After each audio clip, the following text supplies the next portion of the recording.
Just a casual question, like we'd spoken yesterday. Like I'd never vanished at all. His voice was deeper now, rougher, but the tone was the same, impatient, distracted, as though talking to me was just a step on his checklist. I stood frozen in the small kitchen of my rented room, my hand gripping the phone so tight my fingers went numb. The worst part wasn't the question. The worst part was that he didn't ask where I was calling from. Or why. "Do you have it or not?" he repeated, slightly annoyed by the silence. All I could think was, how did we get here? For years, I replayed that question in my head. But today, his voice brought the memories back sharp and clear. Every step, every bruise. Every quiet dismissal I swallowed while pretending everything was fine. Because it hadn't always been this way. Before the silence, there was a birthday cake. The night before I disappeared from his life, I made Darren a birthday dinner. A simple one lasagna, garlic bread, and a store-bought cake from the corner bakery on Madison. $22. I counted every penny twice before handing it over. Chocolate, his favorite. White frosting, blue lettering. Nothing fancy, just like me. He arrived late, no apology or explanation, and sat straight down to his phone like it was starving for attention. I placed the steaming plate in front of him, poured his sweet tea just the way he liked, with 2 lemon slices and too much sugar. He didn't look up. "You can eat," he mumbled, eyes locked on the glowing screen. "I'm texting Kira. We're going out after." Kira, the girlfriend who stepped into his life and immediately erased me from mine. I waited anyway, hands folded tightly in my lap, choosing to believe he'd look up any second and remember the candles I lit, choosing to believe he'd smile, even briefly, and say, "Thanks, Mom." But sometimes the things we hope for slip quietly through the cracks. He ate half the lasagna, tossed the napkin aside, and stood up. "You good if I head out?" he asked, already walking away. "The cake," I whispered. He paused, finally glancing at the kitchen table. The candles flickered, waiting to be noticed. "I'm not really hungry for dessert." And then he left. The door slammed, the candles burned down, and the silence became a verdict. The next morning, I packed. Not because I hated him. God, no. I loved him with a fierceness that hollowed me out. But there comes a day when even love can't survive on crumbs. As I folded shirts into a worn-out suitcase, I waited just once for him to knock on the bedroom door, to ask what I was doing, to notice the drawers emptying, the hangers bare. But footsteps never came. When the sun set, I placed the house keys in the middle of the table, next to the untouched cake, and walked away. No note, no tears. I'd wasted too many already. The world outside was loud and alive. Cars rushed by, people laughed. Somewhere, music played. It felt like stepping off the edge of the earth and realizing you could fly. Gladys was the first person to say my name in months. "You must be Miss Quinn," she said as she handed me a mug of hot coffee on her front porch. "That room downstairs is yours as long as you need it." Miss Quinn. Not Mom. Not Hey or you. My name. My own name. Her house smelled of lemon cleaner and cinnamon, a scent so gentle it made my throat tighten. The room she rented to me was small, a twin bed, a dresser with one wobbly drawer, and a window facing her little garden. But it was mine, a place I chose. I slept that night in peace for the first time in years. No slammed doors, no footsteps pacing, no waiting to be acknowledged. Just rest. Now, 4 years later, I stared at my phone as Darren waited for his answer. I could picture him perfectly standing tall, looking important, maybe glancing over his shoulder to be sure no one heard him calling the mother he'd forgotten. "Mom?" he snapped. "Hello?" "I heard you," I said softly. "Well? Do you still have the deed or not?" "It's urgent." Urgent. Of course it was. Everything was urgent when he needed something. There was a time I would have run barefoot across broken glass just to ease one of his worries. But now, my thumb hovered above the screen. I could give him what he wanted. I could rush back into the mess, the noise, the unspoken hurts. Or I could choose myself. "I don't know," I said finally. "Maybe we should talk in person." He sighed loudly. "Seriously?" "Fine. Coffee shop on Union Avenue tomorrow at 3. Don't be late." And just like that, he hung up. I set the phone down and looked around. The shelves Gladys built, The plant Zeke brought me last month still proudly surviving. The soft lamp that warmed the space instead of exposing its flaws. The picture frame filled with new friends instead of old regrets. This wasn't where I escaped to. It was where I found myself. But now the past was knocking. Demanding. Not apologizing. I lifted my coffee mug, took a slow sip, and let the bitterness settle on my tongue. Tomorrow at 3. A conversation years overdue. For him, it was about paperwork. For me, it was about closure. My hands shook, but not from fear. From certainty. He wanted a deed. I wanted dignity. One of us was finally going to get what we needed. And this time, it wasn't going to be him. The cafe on Union Avenue hadn't changed much in the 4 years since I last walked by it.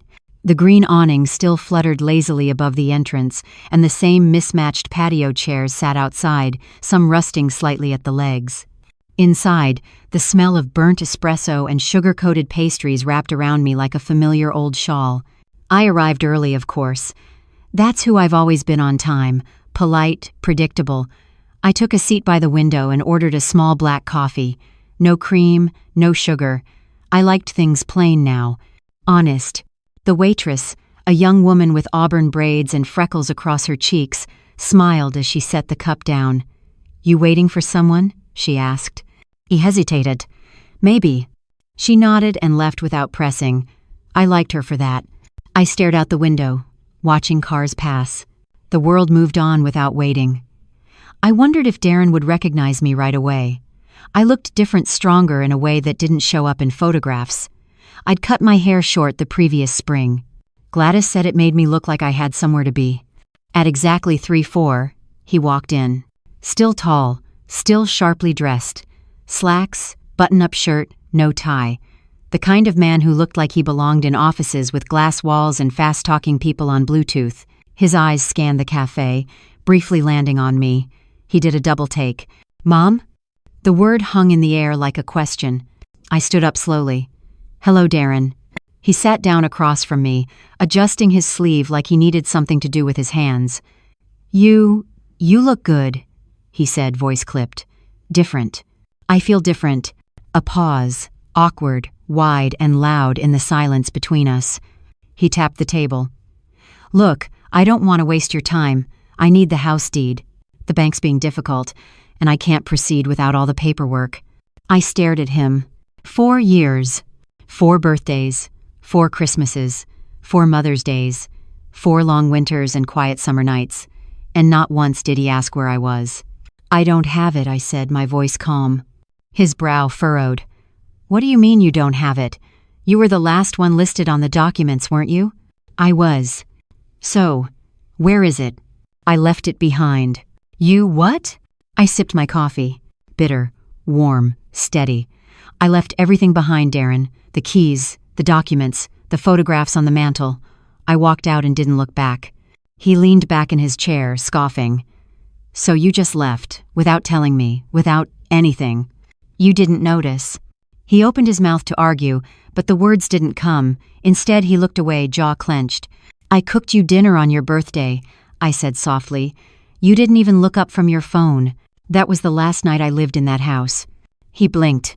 "I waited for you to care, Darren. I stayed in that home, shrinking myself every day, thinking maybe, just maybe, you'd see me again. Not as your housemaid, not as your background noise, but as your mother. If you feel connected to this mother's pain in this moment, give her a like to honor all the women who've ever been forgotten like her. And don't forget to comment where you're watching from. You might be surprised to find others nearby feeling the same way right now." He swallowed hard, the arrogance draining from his face. "I didn't mean to," he began. "No," I interrupted. "But you didn't try not to either." The waitress returned, placing a glass of water in front of him. He didn't touch it. "You needed the deed," I said. "I don't have it, that's the truth. But I think what you really need is something else." He looked up, eyes narrowing. "Like what?" "Closure." "I don't know what that means." "I think you do," I said. "You just don't want to face it." He ran a hand through his hair. "You could have just said no over the phone. Why come here? To scold me?" "No," I said, holding his gaze. "I came because I wanted to see if you were still the boy I raised, or if he really was gone." His face twisted, confused, wounded, but too proud to say either. "You used to call me your best friend," I said. "You used to bring me little wildflowers from the park. Do you remember that?" He nodded slowly. "I held your hand through fevers, school dances, broken hearts. And when I needed you to notice I was falling apart, you didn't even see me leave." Silence again. "I didn't know," he whispered. "You didn't ask." I stood, placing a $5 bill under my cup. "You'll figure out the paperwork. You always find a way. But I'm not the answer to your convenience anymore, Darren." "Oh." He looked up at me, eyes red, voice cracking. "So that's it?" "That's it," I said. "Unless you want to rebuild something real, something honest." He didn't respond. As I walked out, the wind caught the door behind me, slamming it shut like a punctuation mark. Outside, the sky was clear, and the sun felt warm against my face. I didn't cry. I didn't shake. I just breathed. One chapter was closing. Not with rage, not with revenge, but with the quiet strength of a woman who had finally chosen herself. The bus ride back to the house was quiet, save for the occasional hiss of brakes and the low hum of idle conversations. I sat near the window, clutching the worn leather strap of my purse, my thoughts a slow, turning wheel of everything Darren had said and what he hadn't. The city blurred past. Brick buildings, cracked sidewalks, a boy on a bike pedaling furiously. It was a late afternoon in early spring, the kind where the sunlight had warmth but the wind still carried a bite. I leaned my head against the cool glass and let my eyes close for just a moment. "Excuse me, ma'am, is this seat taken?" I blinked and looked up into a kind, freckled face, an older woman in a lavender coat, smiling with a sort of soft patience I recognized immediately. The kind of patience born from long waits and deep disappointments. "No, go ahead," I said, shifting slightly. She sat, hands folded neatly in her lap, a tote bag between her shoes. We didn't speak. I liked her for that. The bus rattled on, turning onto Old Brook Road. 2 more stops until home. My home now, a converted yellow house with white trim and a porch swing that creaked when the wind pushed too hard. Gladys's house. I wasn't sure when I started calling it home. Probably the first night I sat in the backyard, wrapped in a quilt, watching Gladys hum as she watered her tomato plants. Or maybe when Zeke knocked on the door one rainy morning, holding a book and a thermos of coffee, saying, "You feel like reading something sad today or something funny?" That place had been built on second chances, and I'd become one of them. The bus pulled up to my stop with a soft wheeze. I stepped off and waved to the driver, my boots clicking against the cracked sidewalk. Spring buds were blooming along the edge of the walkway, daffodils mostly, defiant little things pushing up through the cold soil. I unlocked the front gate and walked toward the house. Gladys was on the porch, knitting something deep blue, her glasses low on her nose. "Well," she said without looking up, "you're back in one piece, so I take it nobody ended up in handcuffs." I smiled despite myself. "Not this time." She motioned with her chin. "Coffee's fresh. Help yourself." I nodded and slipped inside. The hallway smelled like cinnamon and old wood, and the floor creaked in that familiar, comforting way. I set my purse on the hook by the door and made my way to the kitchen. 2 mugs sat on the counter, one floral, one plain white. I chose the plain one. The coffee was strong. Gladys didn't believe in decaf or weak brews. I took a sip, let the warmth spread through my chest, then carried the mug out onto the porch. Gladys glanced up again. "So?" I sat beside her on the swing, letting it sway slightly. "He wanted the deed to the old house." She clicked her tongue. "Figures. He didn't ask where I'd been." She paused her knitting, needles still. "Did that surprise you?" "No," I said, "and that's the part that surprised me." She resumed her stitches, the quiet click of needles filling the pause between us. "I told him I didn't have it," I continued, "which is true. But even if I did, you wouldn't have given it to him," she finished, not unkindly. I nodded. He looked like he wanted to understand but couldn't quite get there. Like part of him knew he'd lost something, but he hadn't figured out what. Gladys sighed, setting the needles down on her lap. "Some folks don't see the cracks until the whole thing's collapsed, and even then they blame the floor instead of themselves." "I wanted him to be different," I said softly. "I wanted him to miss me." "Oh, you wanted to matter?" "Yes." She didn't say anything for a long time. just reached over, patted my hand once, firm and warm. "I think you do," she said. "Maybe not to him, maybe not the way you hoped, but you do." I looked out over the yard. Zeke had built a little birdhouse out there last fall, and a bright red cardinal was perched on it now, feathers puffed against the wind. "You know," I said, sipping my coffee, "when Darren was little, he used to draw me pictures of birds. Every kind. Said when he grew up, he'd buy me a big house with a garden full of them. And now he wants a house from you." I chuckled, bitter but not angry. "Isn't life funny?" "No," she said. "It's cruel, but sometimes it gets soft around the edges." We sat there until the sun dipped low and the shadows stretched long over the yard. I didn't feel victorious. I didn't feel vindicated. But I felt real. Rooted. For the first time in a long time, I felt like someone who had finally stopped disappearing. The next morning, I woke before the Sunday. It wasn't nerves, at least that's what I told myself. It was habit. A remnant from years of making breakfast before the house stirred, of packing lunches and ironing shirts, of being needed. I lay still for a moment, staring at the faint cracks in the ceiling above my bed. They formed a crooked path, branching outward like choices I hadn't made. My body felt heavy, but my mind was awake and alert like some part of me knew change had already begun. I slipped out of bed, careful not to wake the house, though Gladys slept upstairs and couldn't hear much without her hearing aids in. I made my way to the small bathroom, splashed cold water on my face, and studied my reflection under the dim light. Short hair, new lines around my eyes, stronger shoulders, a different woman than the one who walked out of Darren's life. I got dressed in jeans and a light sweater, slipped on my shoes, and stepped outside. The air was cool and damp, and the sky was still a deep navy blue, brightening slowly at the horizon, one color melting into another, like the world was learning how to wake up again. The corner bakery was already open, warm lights shining through foggy windows. The smell of fresh bread drifted out as I pushed the door open. A bell chimed overhead, and a cheerful voice called out, "Good morning, Miss Quinn." "I know now." I smiled at the girl behind the counter, Riley, a college freshman with a messy ponytail and glitter on her eyelids. She was all energy, like she had too much life inside her, and it bubbled out in bright colors. "You're up early," she said, grabbing a bag of bagels fresh from the oven. "Couldn't sleep." I paused. "Thought I'd treat the house to breakfast." "That sounds nice," she said, handing me the warm bag. "Tell Miss Gladys I said hi, and that she still owes me a story about her Elvis sighting." I laughed.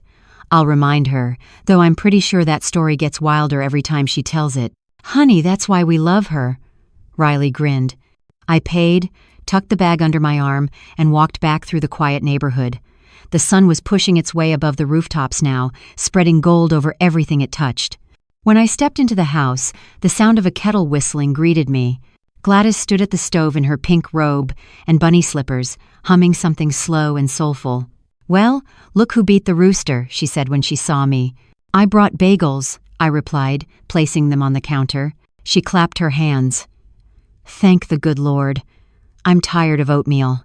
We set the table together, 2 plates, 2 mugs, orange marmalade in a tiny glass dish. The simplicity felt sacred.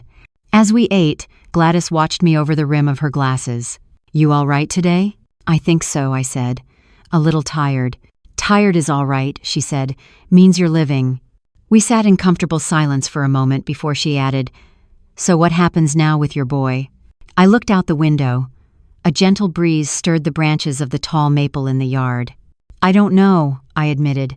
"He seemed surprised, maybe even hurt, but he didn't ask the right questions."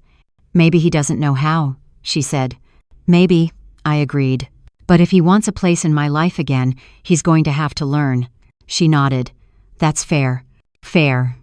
A small word that had felt like a luxury for most of my life. After breakfast, I took a walk into town. The library wasn't open yet, but the bench outside was free.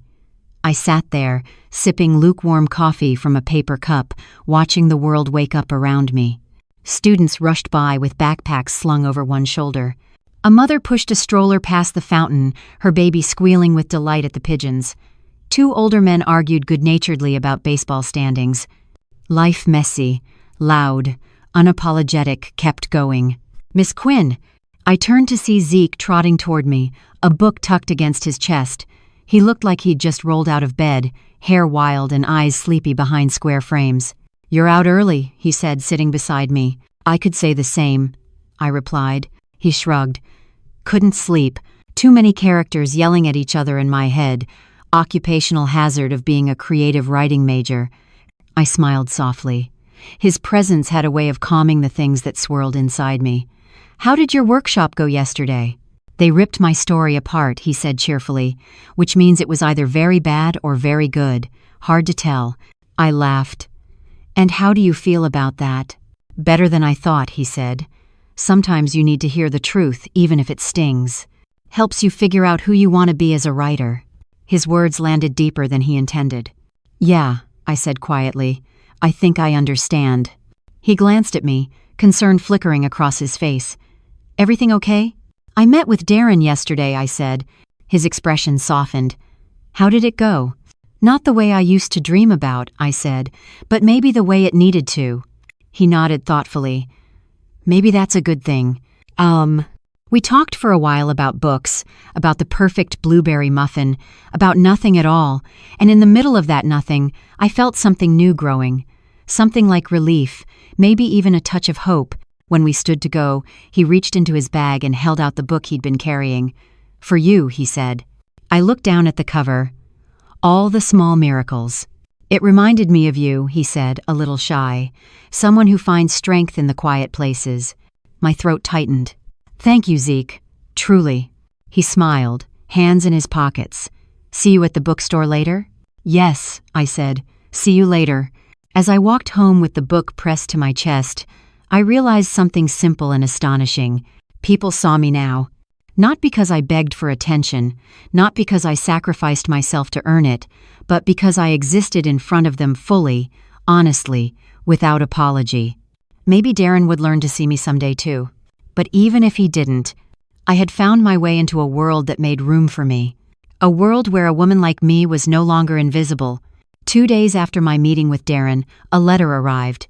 It was tucked between a grocery store flyer and a dental coupon, the envelope plain and unassuming. My name was written in neat, slightly slanted handwriting I hadn't seen in years. No return address. Just my name. Quinn Avery, and Gladys's house number. I stood on the porch for a moment, the sun warming my back as I stared down at it. Something in my chest tightened. Not fear, not anger, but a familiar ache. Like hearing the first few notes of a song that once meant something. Gladys was inside humming a gospel tune, her slippers dragging softly on the hardwood floors as she cleaned the living room. I slid the letter into the pocket of my cardigan and walked around the side of the house to the little garden she'd planted years ago.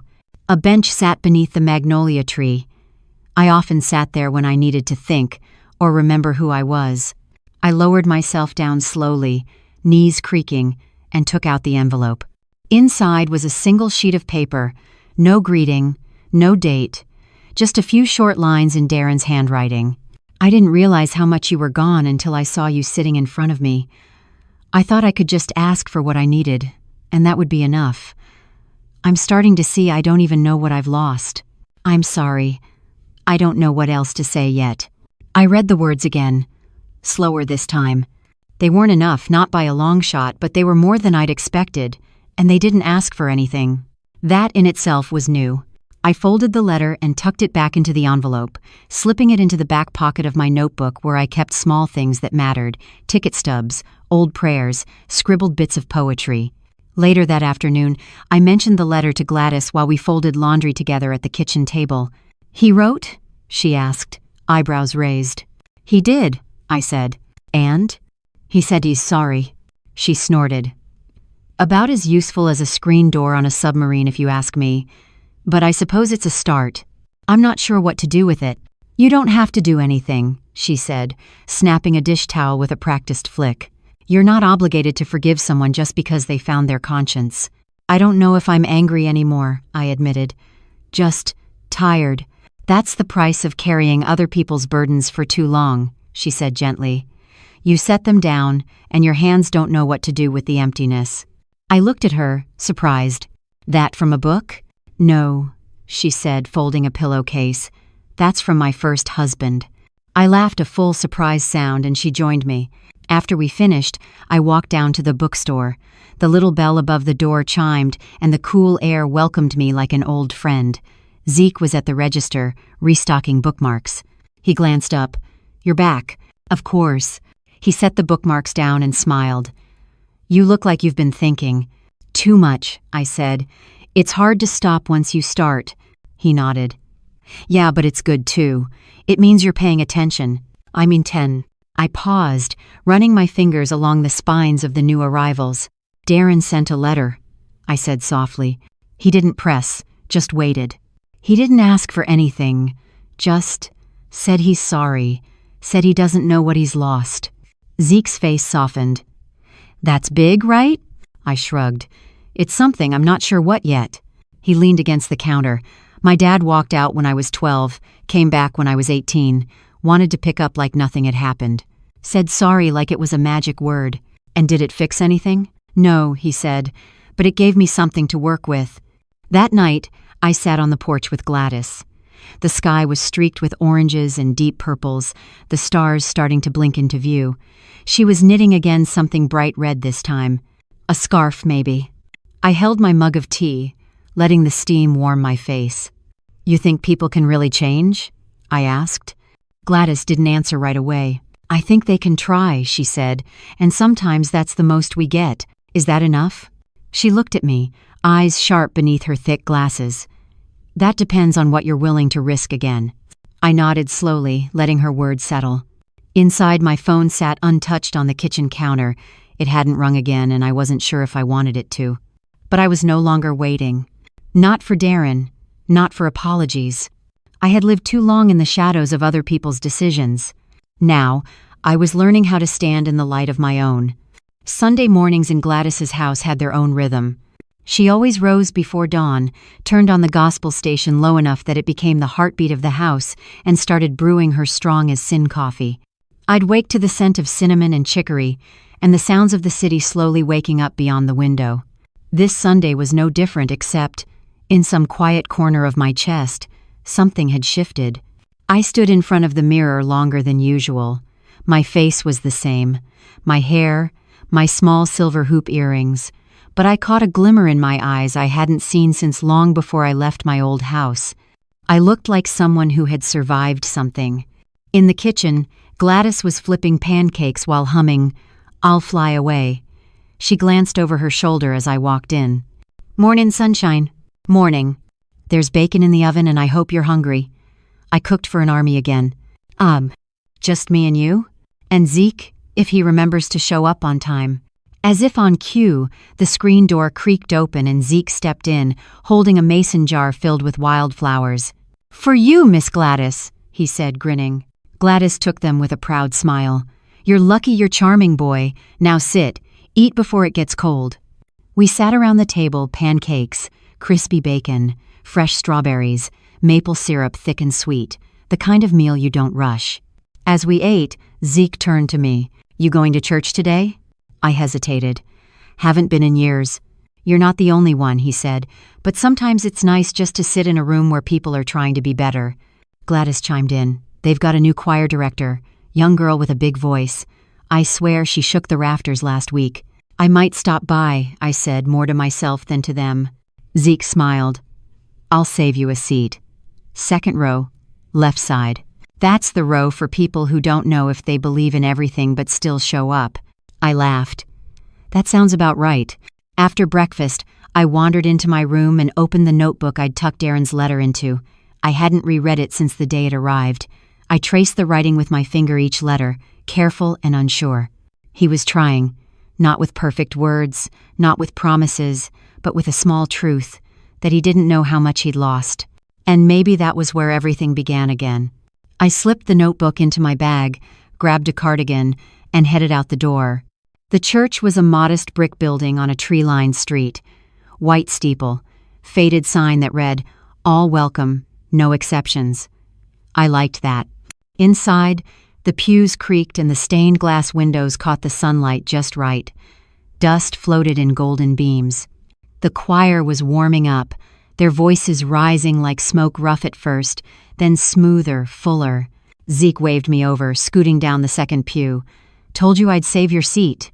The sermon was about forgiveness, not the kind you give to someone who deserves it, but the kind that sets you free, even when they don't. I listened, my heart quiet but open. The words didn't heal me, not exactly, but they gave shape to the ache I'd carried, and somehow that was enough. After service, we stepped outside into the sunlight. The air smelled like blooming jasmine and old wood. Zeke turned to me. So, I said. That girl can sing. He laughed. I told you. We walked together for a while, through the neighborhood. At one point he asked, You think you'll write him back? I didn't answer right away. I think I might, I finally said, but not for him. No? For me. He nodded like he understood. That evening, I sat by the window in my room. The garden was quiet, bathed in twilight. I pulled out a pen and a clean sheet of paper. Darren, thank you for your letter. It meant something, even if you didn't know exactly what you were saying. I don't have all the answers either. I'm not ready to be what we used to be, mother and son, without pain or pause. But I'm open to something honest, something small and real. You'll have to earn it. Not with apologies, but with effort, with presence, with questions that don't come with requests attached. I'm here. I'm healing. And I hope one day you'll understand what it means to show up not just when you need something, but when you have something to give. Mom.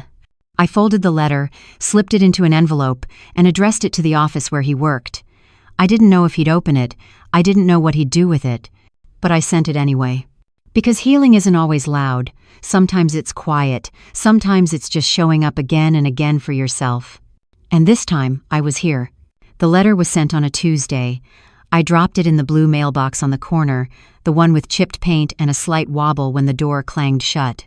It felt heavier than a single page should, as if the paper carried not just ink, but years of silence, disappointment, and something close to hope. After that, I didn't wait. Not like I used to. I went about my days helping Gladys prune the azaleas, meeting Zeke at the bookstore, baking lemon bars for the Wednesday community lunch.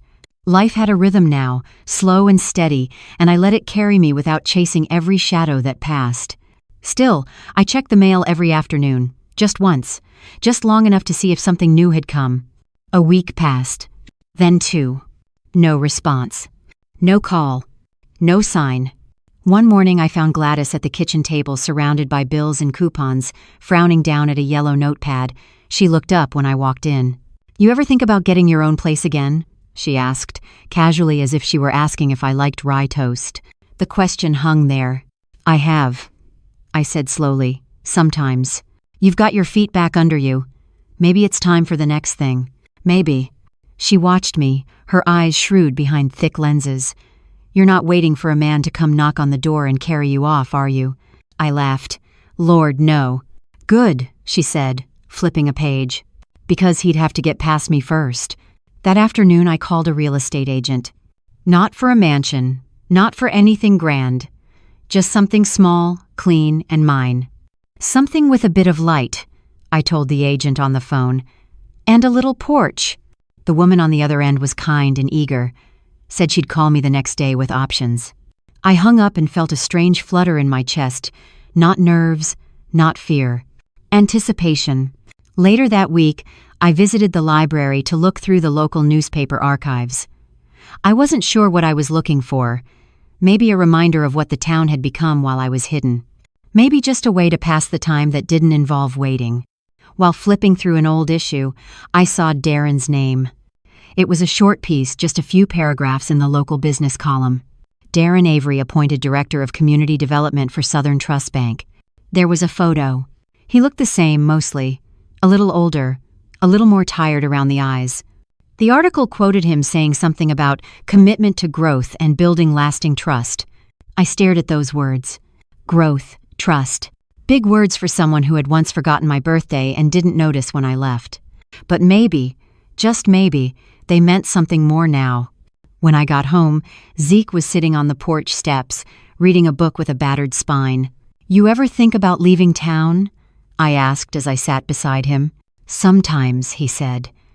But then I remember how many stories are buried right here, and I stay a little longer. I nodded. I might be moving out soon.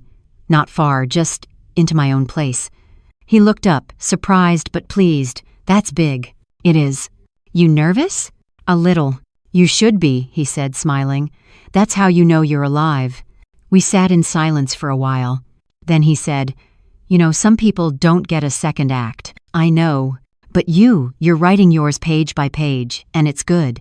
That night, I stood by the window in my room. The moon was full and bright, casting silver across the garden. I pressed my hand to the glass, feeling the chill seep into my skin. I wasn't waiting for Darren's reply anymore. But I still wanted it. Not because I needed permission, not because I needed closure, but because I wanted to see if he was becoming someone I could know again. A few days later, the phone rang. It was late, close to 9 p.m., and I almost didn't answer. But something in me said, Pick up. I did. Mom? His voice was soft, unsure. Yes, I said. I got your letter. I waited. He took a shaky breath. I've read it 5 times. Maybe more. I didn't know how to answer it. You just did, I said. I'm trying, he added. I'm trying to understand what I did, what I didn't do. But it's hard when you've built your life pretending none of it happened. I know, I said, but pretending is just grief in costume. There was a long silence. Would you meet me again? He asked. Not about the house. Just to talk. I closed my eyes. Yes, I said. But this time, I choose the place. Okay, he said. Where? The park on 8th. Sunday. Near the benches by the lake. I'll be there. He hung up. I sat in the dark for a while, heart beating fast not from fear, but from something gentler. A door creaking open, letting in a little light. Sunday would come. And with it, maybe not a fix, but a beginning. The park on 8th had always been one of my favorite places, long before everything fractured. It wasn't fancy, just a wide stretch of green that sloped gently down to a small lake, ringed by benches and clusters of shade trees. Children ran wild on the playground, dogs tugged their leashes, and old men argued about fishing lines on the dock. Life happened here, quietly, but with conviction. I arrived early, of course. That was still me on time, even for the people who once showed up late in every way that mattered. I chose a bench beneath a willow tree, one of the older ones, its roots pushing up through the soil in gnarled knots. The breeze was soft. Somewhere nearby, someone played a harmonica low and slow. I watched the ducks for a while. They didn't care who was late or early. They just moved together, heads dipping beneath the surface, re-emerging with something invisible to me, but clearly worth the dive. At El Futsine, Darren arrived. He walked slower this time, not the fast, clipped pace of our last meeting. He was wearing jeans, sneakers, and a navy windbreaker, less polished, more human. He spotted me and raised a hand, hesitant. I nodded, and he made his way over. Hi, he said. Hi. Thanks for meeting me. I gestured to the spot beside me. Sit. He did. We sat in silence for a bit, the lake glittering under the Sunday he watched the ducks too. You always loved this place, he said finally. I still do. I used to think it was boring when I was a kid. I know. He exhaled a small laugh. I see it now, why you liked it. It's peaceful. I nodded. Peace doesn't come easy. When you find it, you hold on. Another pause. I read your letter again this morning, he said. There's a line I can't stop thinking about. I'm not ready to be what we used to be, but I'm open to something honest. I looked over at him. I don't even know what that would look like, he admitted. Something honest. Honest means starting where we are, not where we wish we were. He nodded slowly. I wasn't a good son. You were a boy raised in a house full of silence, I said. And then you became a man who mistook silence for strength. His throat bobbed. I never meant to forget you, but you did. I know, he said. That's what I'm trying to face. He looked at me then, really looked. You seem stronger now, he said. Like, freer. I am. Because you left? Because I stopped shrinking. He was quiet, hands clasped between his knees. I want to know you, he said. Not just the version I remember, the real you, even if it's uncomfortable. That's a start, I said, but knowing someone isn't a project, it's a practice. I'm willing to try. We sat a little longer. A child ran past with an ice cream cone melting down their wrist. The mother followed close behind, laughing, reaching for napkins. The scene was so normal, so alive, it tugged at something deep inside me. "I got approved for a new apartment," I said, "just across town. Small place, big windows. I move in next week." His eyebrows rose. "That's great." I thought it would feel scary, starting over again, but it doesn't. It feels right." He nodded, thoughtful. "You've always been braver than you let on." "No," I said. "I just got tired of being scared." A breeze rustled the willow leaves above us. The sun shifted, casting new shadows on the ground. "I don't expect you to forgive me overnight," he said, "or even at all." "This isn't about forgiveness," I said. "This is about presence, about showing up when it's hard, about staying when there's nothing in it for you. I want to be that kind of person." "Then start by listening, not just to me, but to yourself." We stood slowly, neither of us quite ready to walk away, but both knowing the conversation had reached its resting point for now. He looked at me, eyes soft. "Can I call you sometime? Just to talk?" "You can." He smiled, small and real. "Take care of yourself, Darren." "You too, Mom." As he walked away, I didn't feel hollow like last time. I didn't feel angry or bruised. I felt equal. Two people on separate paths, intersecting for a moment of truth. Later, as I sat on the edge of the dock with my shoes off, toes skimming the cool water, I thought about the long road back from invisibility. It didn't happen all at once. It happened in benches by lakes, in letters with shaky handwriting, in small, unfinished sentences that tried to say, "I see you now." And I believed finally that I could be seen without disappearing again. Moving day arrived with the scent of early summer hanging in the air, honeysuckle, fresh-cut grass, and the distant sizzle of someone's backyard grill already working overtime. It wasn't much, just a few boxes and bags, a rocking chair I'd found at a yard sale, and a lamp with a chipped ceramic base I refused to part with. But each item I carried felt like a declaration. I am here. I begin again. Zeke showed up first. He brought coffee, 2 breakfast burritos, and a toolbox he didn't really know how to use. "I come with food and false confidence," he announced, grinning as he stepped into the empty apartment. The place was modest. 2 rooms, a kitchen just big enough for a table and a dream, and tall windows that bathed the walls in soft light. It smelled faintly of lemon cleaner and fresh paint. "I like it," he said, walking a slow circle. "It's got good bones and killer sunlight." "It feels like mine," I replied. He looked over at me, brow raised. "That's the important part." Gladys arrived an hour later, riding shotgun in her niece's truck. She didn't carry much, just a small potted plant and a pink Afghan, but her presence filled the space. "Where do you want this?" she asked, holding up the plant like it was a crown jewel. "By the window," I said. "It'll like the Sunday." "I'll tell it to bloom for you," she winked. Together we unpacked, folded linens, lined drawers with paper, placed dishes one by one in their proper places. There was a quiet reverence to it all, like building a shrine out of second chances.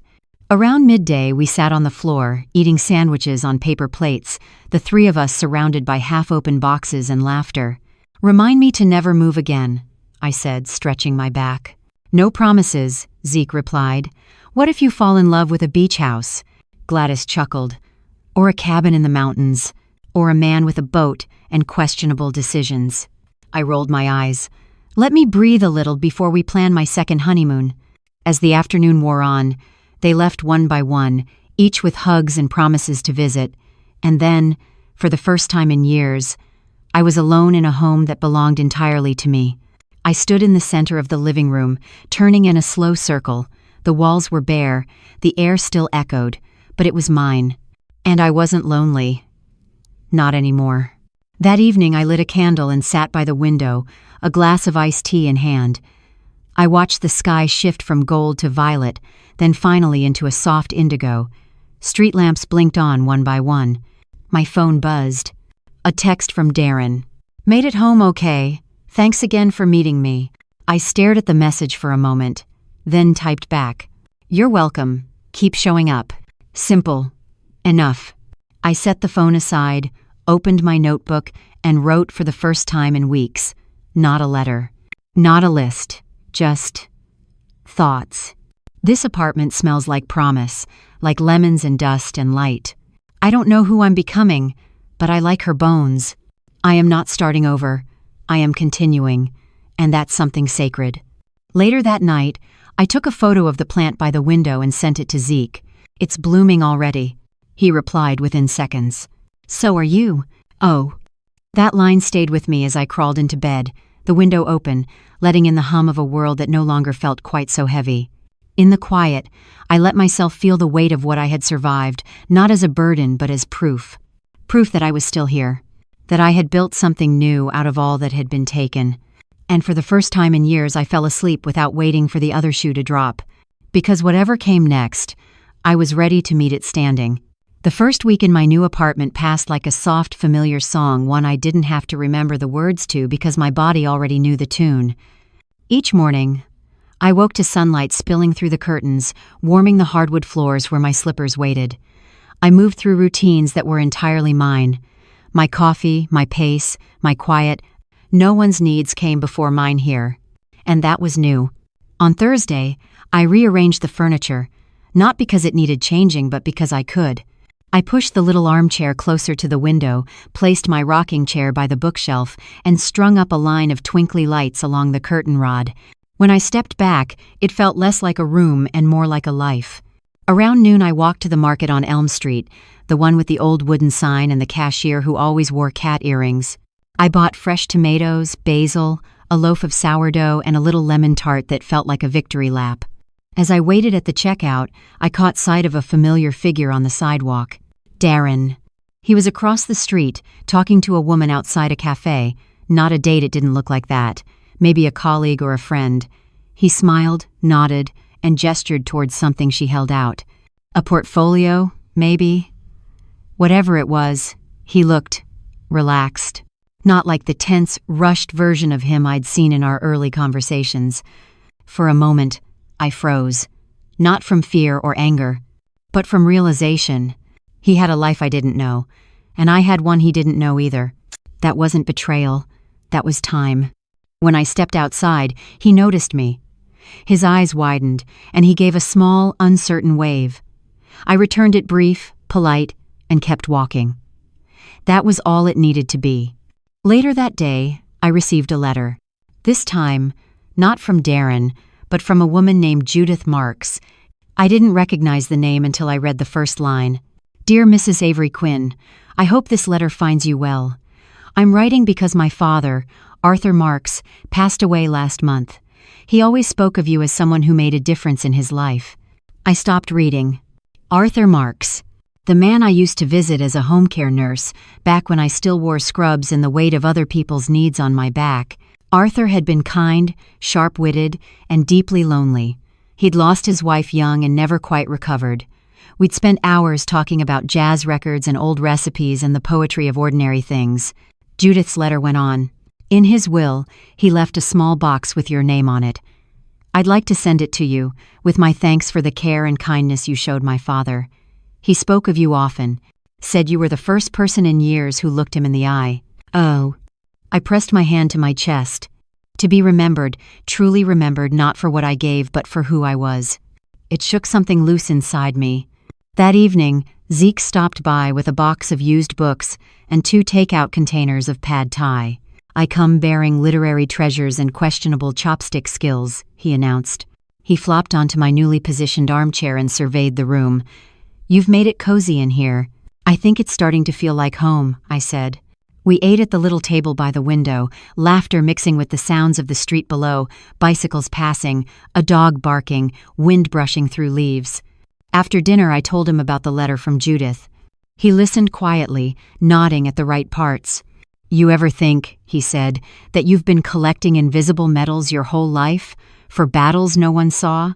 I looked down at my empty plate. Yes, I said, but this one I can hold. He smiled. Proof you mattered, even when it didn't feel like it.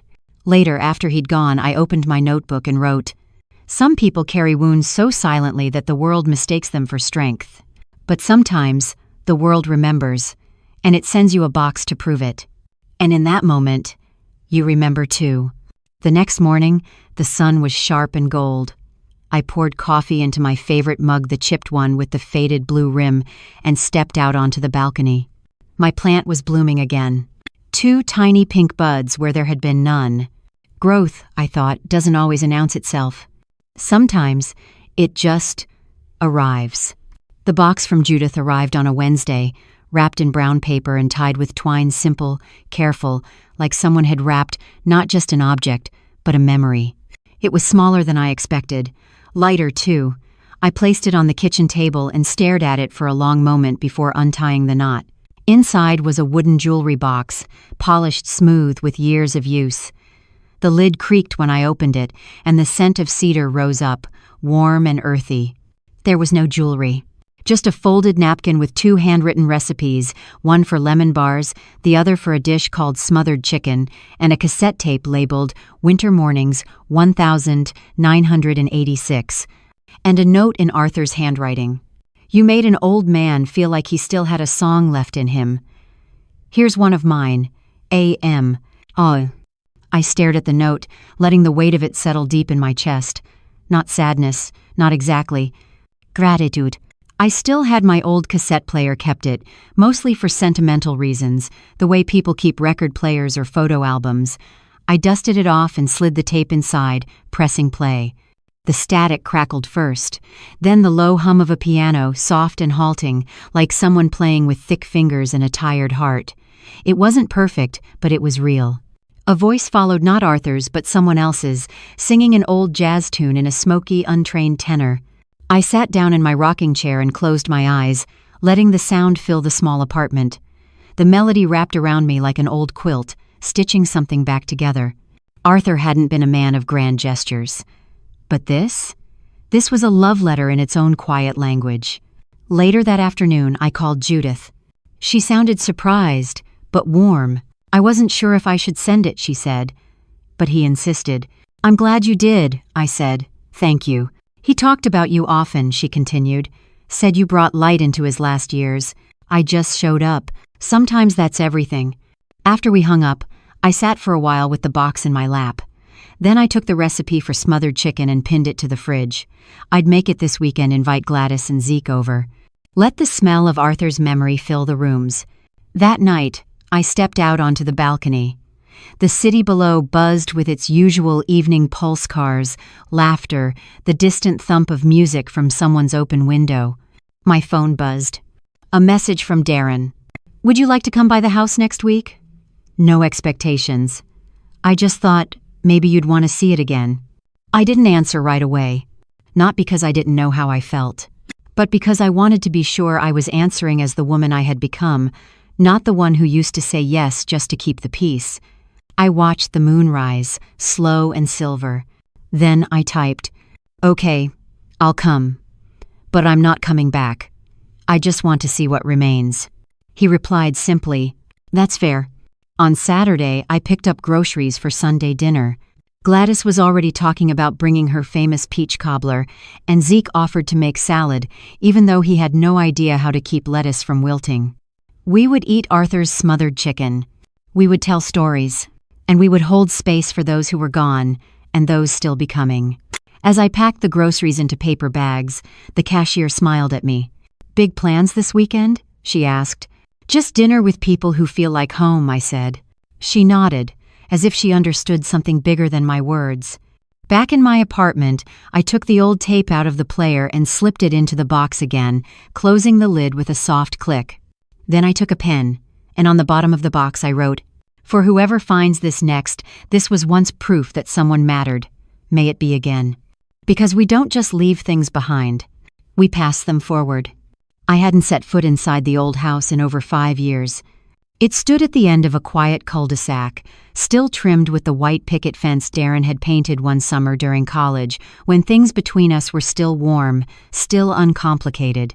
The garden beds were neater now, the grass trimmed like someone had finally made the place a priority. Not like when I lived there, always scrambling between work and obligations, praying the neighbors wouldn't complain about the weeds. I parked across the street and sat for a moment, watching the front door like it might swing open on its own. It didn't. So I got out and walked slowly up the path. My knees ached slightly from the cold morning air, but my back was straight. I carried no bags, no expectations. Darren opened the door before I knocked. He looked nervous, clean-shaven, casual in a flannel shirt and jeans. Not the polished version from our first meeting. This was the man behind the office desk stripped down. "Hey, Mom," he said. "Hi. You want coffee? I made a fresh pot." "Sure." I stepped inside. The smell hit me first. Not bad, just different. Cleaner. Less like lavender and linen, more like citrus and leather. He'd redecorated, but the bones were still there, the narrow hallway, the chipped baseboard at the bottom of the stairs I always meant to fix. The living room had new furniture. Sleek, gray, impersonal. The photos on the walls were all new too, Darren, at events, shaking hands, standing in front of city banners, no family pictures. It looked like a model home, lived in, but not lived through. "I wasn't sure if you'd come," he said as we sat at the kitchen table. I said I would. "I just wanted you to see it. I guess. I thought maybe it'd help." He poured coffee into 2 mismatched mugs. One had a faded company logo. The other said, "Hasson Dad" in peeling gold letters. I raised an eyebrow. He caught the look and gave a sheepish smile. It was a gift. From a fundraiser raffle. "Fitting," I said. "Sipping." He laughed quietly, cautiously. We sat in silence for a while, just the clink of spoons and the soft hum of the refrigerator between us. Then I asked, "Why this house?" He looked up. "Why didn't you sell it? Or rent it out? Why stay here?" He took a deep breath, hands wrapped around his mug. "I think part of me wanted to prove something," he said. "To myself. Maybe to you." "Prove what?" "That I could fix what I broke." I looked around the room again. The new countertops, the replaced flooring, the silent walls. "This place isn't broken," I said, "but it's not what you think it is either." He nodded slowly. "I know that now. I used to think if I could keep this house clean, if I kept the fridge full, if I showed up every day, it meant I was doing okay." I continued. "But none of that meant I was seen or heard or valued." He flinched. Just slightly. "I didn't know how to see you," he said. "I was too busy trying to escape my own noise." I nodded. "That's what I thought."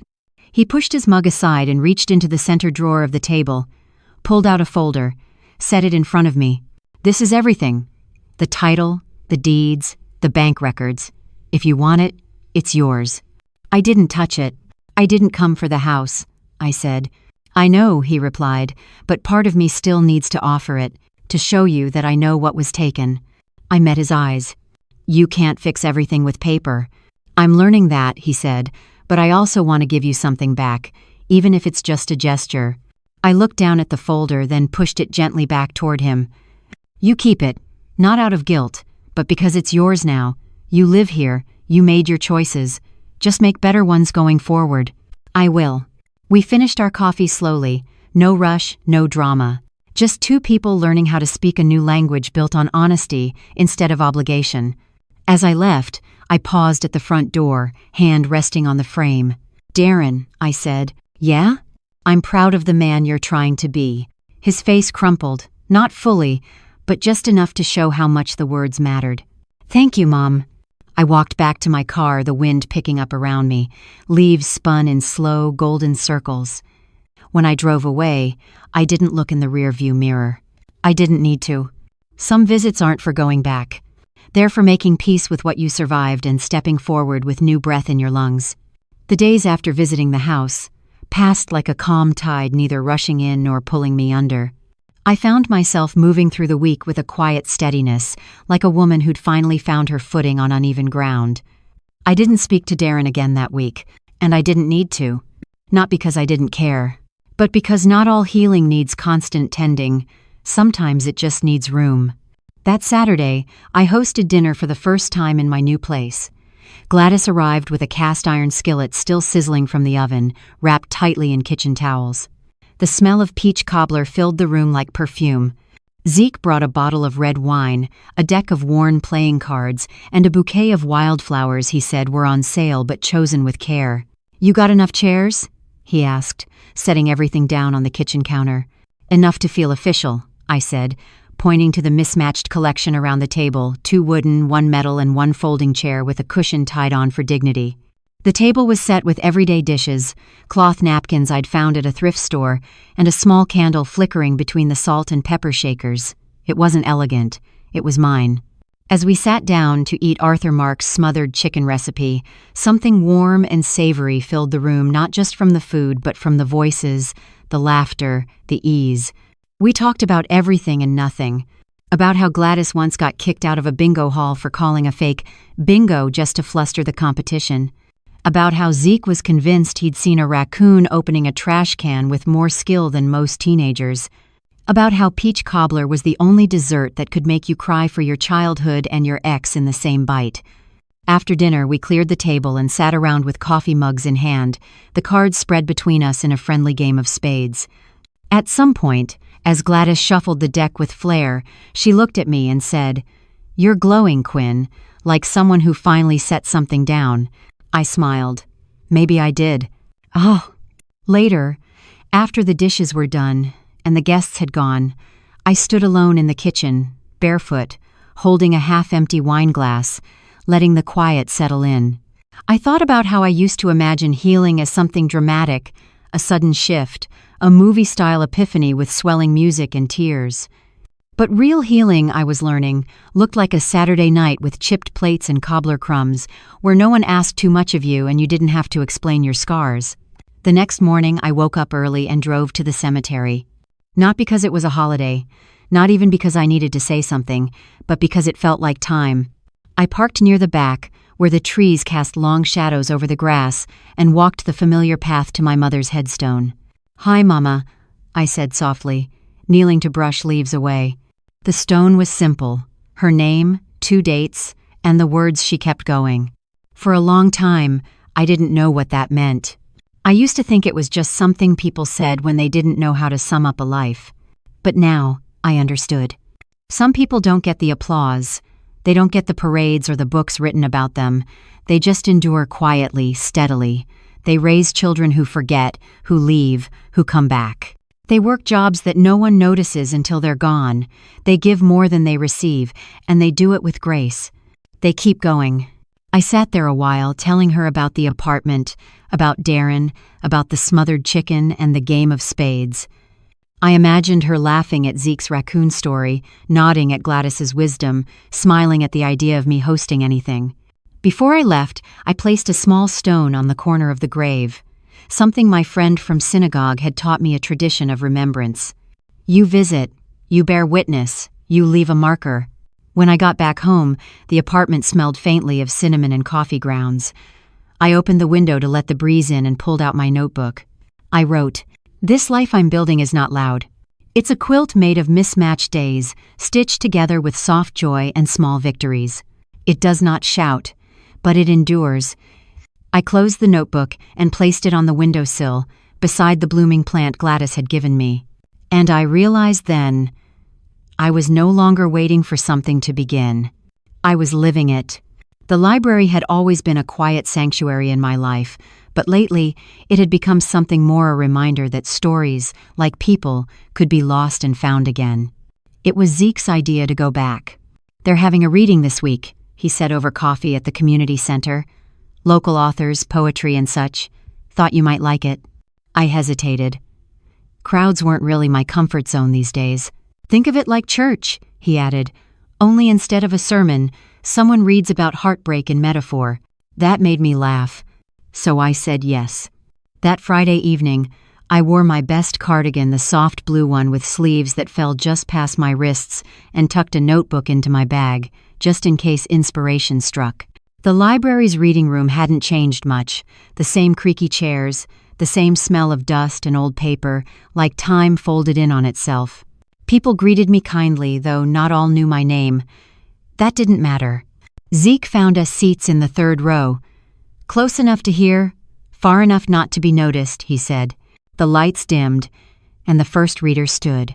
Her voice trembled at first, but then steadied as she read a poem about aging hands and forgotten songs. It wasn't groundbreaking, but it was true. You could feel it. One by one, writers stepped up to the mic. Some were polished, others raw. A teenager read about their parents' divorce. An elderly man shared a letter he never sent. A woman read about losing her sister and planting sunflowers in her memory. I felt every word, not just in my ears but in the cracks of my bones.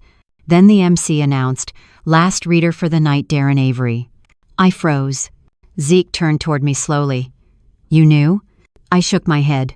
Darren walked to the mic, paper in hand, visibly nervous. He adjusted the stand, cleared his throat. "I wasn't planning to read tonight," he began, "but someone I care about once told me that showing up matters, so here I am." He read a short piece prose, not poetry. A story about a boy and his mother, about misunderstandings and absence, about growing older and realizing the apology you owe is bigger than the one you can say out loud. It wasn't overtly personal. He didn't use names, but every word was a thread pulled from a life we both knew too well. When he finished, there was polite applause. He glanced at me just once, as he stepped off the stage, not seeking approval, just acknowledgement. I gave a small nod. Later, in the library foyer, we crossed paths. "You didn't tell me you'd be here," I said. "I didn't plan to be," he replied. Then I saw the flyer. Thought it was time. "You wrote that recently?" "Last night. Took me longer to work up the courage to read it than it did to write." I smiled. Sometimes the page is the easy part. He looked down at his shoes. "Thank you for coming. For not leaving." "I left before," I said, "but I didn't disappear." He nodded. Zeke joined us a moment later. "Good stuff, Darren. Real good." "Thanks," Darren said. "Means a lot." We walked out together into the cool night, the stars just beginning to pierce the sky. At the corner, Darren paused. "Would it be okay if I dropped by sometime?" "Nothing formal. Just a visit." I considered the question. "Bring coffee," I said. He smiled. "You still like hazelnut?" I raised an eyebrow. "Always." As he walked away, I felt something shift. Not the earth, not the air. Me. That old ache of being unseen, unvalued, it wasn't gone. But it had less room now. It lived in a smaller space inside me, like a tenant whose lease was running out. Back home, I lit a candle and opened my notebook. I didn't write much, just a single line. Some truths don't need to be shouted. They just need to be read out loud once, so they no longer live in the dark. Darren came by the following Thursday, just as the sky turned that delicate shade of gray-blue that hovers between seasons. He was holding 2 coffees in a recycled cardboard tray, his scarf slightly askew, cheeks flushed from the wind. "You still live upstairs from the best bakery in town," he said as I opened the door. "You finally noticed," I replied, stepping aside to let him in. He set the coffees down on the kitchen table and handed me a warm paper bag. "Hazelnut latte and a morning bun," he said. "Still your favorite?" "Still," I said, eyeing the pastry like it might redeem years of neglect. We sat at the table in silence for a few moments, the kind that didn't feel heavy anymore, just thoughtful. The radio played soft jazz in the background, and the heater clinked once, then quieted. "I almost didn't come," he said. "Why?" "Because I didn't want to mess it up." I sipped the coffee. "Sitting down and drinking coffee doesn't break things, Darren. Words do. Choices. Silence." He nodded slowly. "Then I'm trying to unlearn silence." We talked for nearly 2 hours about nothing monumental. Books we'd read, local news, how Gladys had cornered him at the grocery store last week and convinced him to buy 3 jars of her homemade jam. "She told me she was running a jam empire," he said with a laugh. "She's not lying." Eventually, our conversation drifted toward harder ground. "Do you remember the day you left?" he asked quietly. I did. I remembered the sound of the door clicking shut behind me, the way no one called after me, the way I carried my suitcase like it weighed more than the life I was leaving behind. "Yes," I said. "I didn't know how to stop you." "You didn't try." He nodded, a trace of shame crossing his face. "I thought you needed space," he said. "I didn't realize you needed presence." "Oh, that's the thing about leaving," I replied. "It's not always about escape. Sometimes it's about survival." We sat with that truth for a long moment. Then he asked something unexpected. "Would you come with me to the office next week?" I blinked. "Your office?" "We're hosting a panel Women in Public Service. I'd like people to meet you." "Why?" "Because you taught me half the values I claim to stand for." It caught me off guard. that sentence. I looked down at the pastry bag in my hand, suddenly unsure what to do with it. "I'm not a politician," I said. "I don't need a politician," he said. "I need someone real. Someone who knows what it means to serve quietly, without recognition." I stared at him. "You think I've been invisible, and now you want to display me like a medal." "No," he said. "I want to honor the foundation I built my life on, and that's you." I didn't respond right away. I wasn't used to this version of him, the one who spoke plainly, without armor. "I'll think about it," I said finally. "That's fair." He stood to leave a little later, wrapping his scarf again with clumsy fingers. At the door, he paused. "I'm proud of you," he said. I tilted my head. "For what?" "For not waiting on anyone else's permission to live." After he left, I sat alone in the stillness. The morning bun now cool, the coffee half drunk. I picked up my notebook and wrote, "He used to be a door I stood outside of, waiting for someone to let me in. Now he's a hallway I can walk through on my own terms." That weekend, I bought a new blazer, just in case I said yes, because maybe part of healing wasn't just about being seen. Maybe it was about deciding when and how you let the light fall on you. The auditorium was larger than I expected, rows of folding chairs, a modest stage with a banner that read, "Women Who Lead, Voices from the Quiet Frontlines."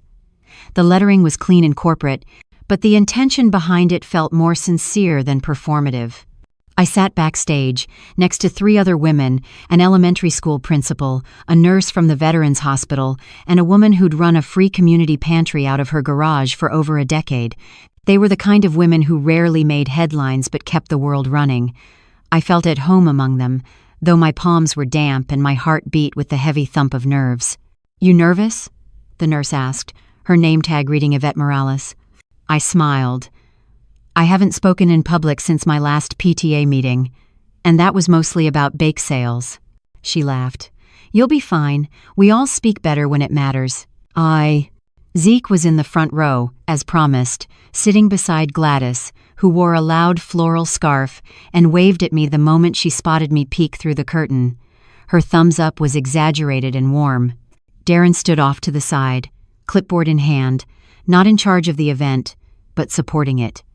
His eyes found mine and he nodded once, not pushing, not prodding, just present.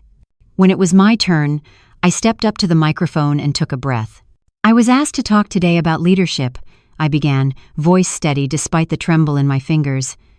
"But I want to talk about something quieter, something older than titles or campaigns." I paused, letting the silence settle. "I want to talk about survival."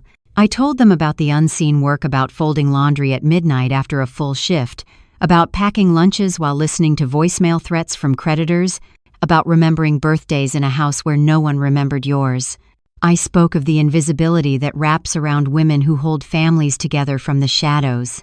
I spoke of the choices we make not because we want to be martyrs, but because someone has to pick up the pieces and we know we won't be thanked. I saw people nodding. I saw eyes welling. "I left home not because I stopped loving the people in it," I said, "but because I realized I'd been loving everyone except myself."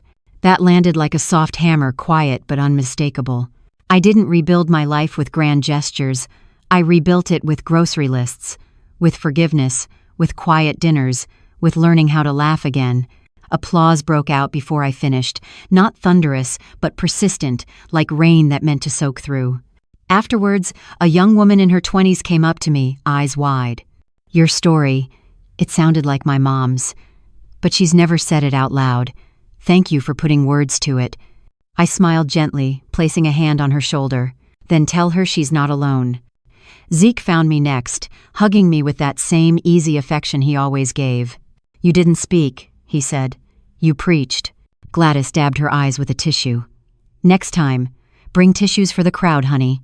Darren approached last. No clipboard now, just his hands in his coat pockets. "You made that stage smaller," he said. He tilted my head. "You filled it with so much heart, it didn't feel like a stage anymore. It felt like a living room." I chuckled. "That's the only room I know how to own." He looked around at the dispersing crowd, then back at me. "You still have your voice," he said. "You never lost it. We just forgot to listen." "And I forgot to raise it," I added. He nodded. "You want to get lunch?" he asked. "Just as people." No agendas. No agendas. We walked to the diner down the street, the kind with cracked vinyl booths and waitresses who knew your order by the second visit. I ordered a turkey melt. He got a bowl of chili. It wasn't a reconciliation. It wasn't a do-over. It was a conversation between two people finally on equal footing. As we ate, I thought about how many years I'd spent shrinking myself, folding into corners, hoping to be enough by being invisible. But now I filled my space. I didn't need a spotlight. I needed room. And I had built it, plank by plank. When I got home that night, I opened my notebook and wrote, I thought survival was the end of the story, but it was just the prologue. Spring came like a promise fulfilled. The cherry blossoms outside my apartment bloomed in pale pink clusters, softening the streets like nature's apology for the long winter. I found myself walking more, breathing deeper, smiling at strangers without the weight of expectation. It had been nearly 3 months since the panel, since I stood on a stage and cracked my ribs wide open for a room full of strangers. But something else had opened that night, too, something in me. Not all at once. Healing is stubborn that way, but little by little the sharp edges dulled. I stopped flinching when the phone rang.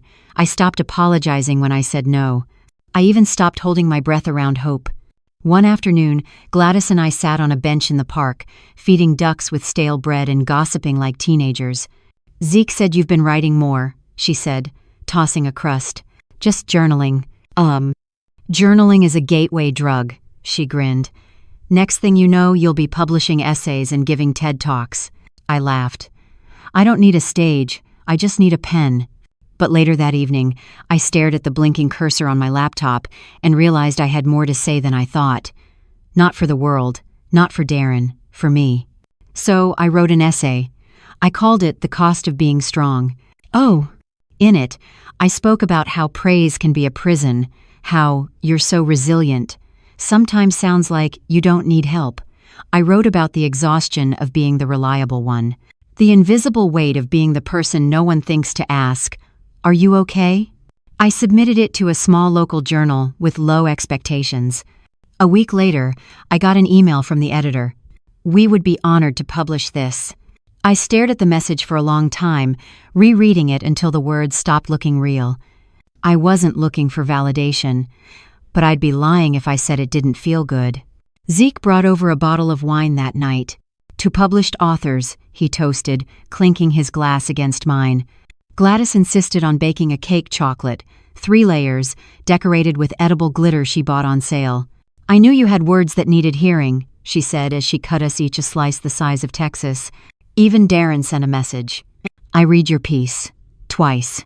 I didn't realize how much I missed your voice. Thank you for sharing it. No demands. No drama. Just acknowledgement. And that was enough.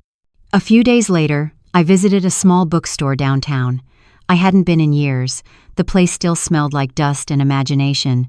I wandered through the aisles, running my fingers along spines, letting titles whisper to me. In the memoir section, I saw a young woman sitting cross-legged on the floor, reading. She looked up, our eyes met, and she smiled shyly. I read your essay, she said. My mom forwarded it to me. I blinked, surprised. She continued. It made me call her. We hadn't spoken in weeks.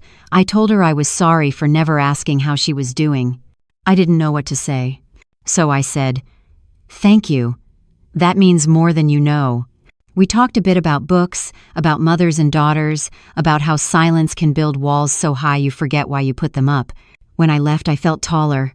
Not because of the praise. Because I'd made a crack in someone else's wall, and light had gotten in.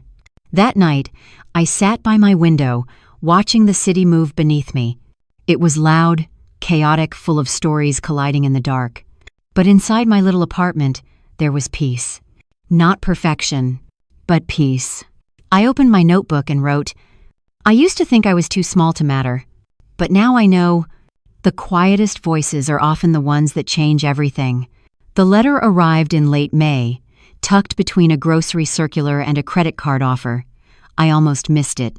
The envelope was cream-colored, thick, with handwriting that wobbled slightly, like someone trying their best to be steady. It was from my sister, Marie. We hadn't spoken in nearly 8 years. Inside, a single page. Dear Quinn, I've written and torn up this letter a dozen times. I kept telling myself you didn't want to hear from me, that you were better off. But silence became a kind of cruelty I didn't intend. I saw your name in the journal. I read every word. You've always had a way of telling the truth that feels like a kindness even when it cuts. I was not kind to you. I was proud, afraid, and too tired to face what I didn't understand. But I never stopped wondering how you were. I never stopped hoping you found peace. If you're open to it, I'd love to hear from you. With love, always. Marie. I read the letter twice, then a third time. Then I folded it carefully and placed it on my nightstand beneath the small glass tray where I kept my rings and reading glasses. My hands trembled, not with anger but with something more fragile. Forgiveness wasn't a switch. It was a decision you had to keep remaking, over and over. But I felt the first ripple of yes. A week later, I stood in the mirror, fastening the tiny gold earrings my mother once wore every Sunday. I was getting ready for an event. The city was hosting a small celebration of local writers, storytellers, and community builders. I hadn't planned to attend, but the invitation came with a handwritten note from the mayor's office. Your voice reminded us what real leadership sounds like. I didn't care about plaques or stages anymore, but I cared about showing up. When I arrived, the room was already buzzing with small conversations and gentle music. Darren greeted me with a quiet smile. He introduced me to people I didn't know, people who had read my words and said things like, "You said what I didn't know I was allowed to feel." It was humbling. It was also surreal. Toward the end of the evening, the mayor handed me a small certificate. It wasn't fancy, but it was genuine. In recognition of contributions to the emotional fabric of our community, he said, for telling the stories that live in silence and reminding us that dignity can speak without shouting. I didn't cry. Not because I wasn't moved, but because the part of me that used to need tears for validation had grown quiet. That night, Zeke walked me home. He held my arm, though I didn't need the help. It was just his way. "You okay?" he asked as we reached my stoop. "I'm more than okay. You feel seen?" "I feel steady," I said. "I feel like myself." He nodded, then pulled something from his coat pocket. A small, wrapped parcel. "What's this?" "Open it." Inside was a simple necklace, a silver pendant in the shape of a quill. "For your next story," he said. I looked at him. "How do you always know?" "Because I listen," he said, "and because you finally learned how to speak." The next morning, I called Marie. The phone rang 3 times before her voice answered, softer, older, but still hers. "Hello? It's me," I said. A long pause, then a breath that broke into a quiet sob. "Oh, Quinn, we didn't fix everything in that conversation. We didn't need to. We just started." Later, I sat at my window again, city below, plant blooming beside me, the hum of life just beyond the glass. I opened my notebook one last time and wrote, "This is not a story of triumph. It's a story of return. To self, to voice, to the quiet spaces where healing begins." Not all heroes wear capes. Some wear aprons. Some carry grocery bags. Some sit alone on park benches, whispering their own names back into the world. And some, like me, come home to themselves, at last,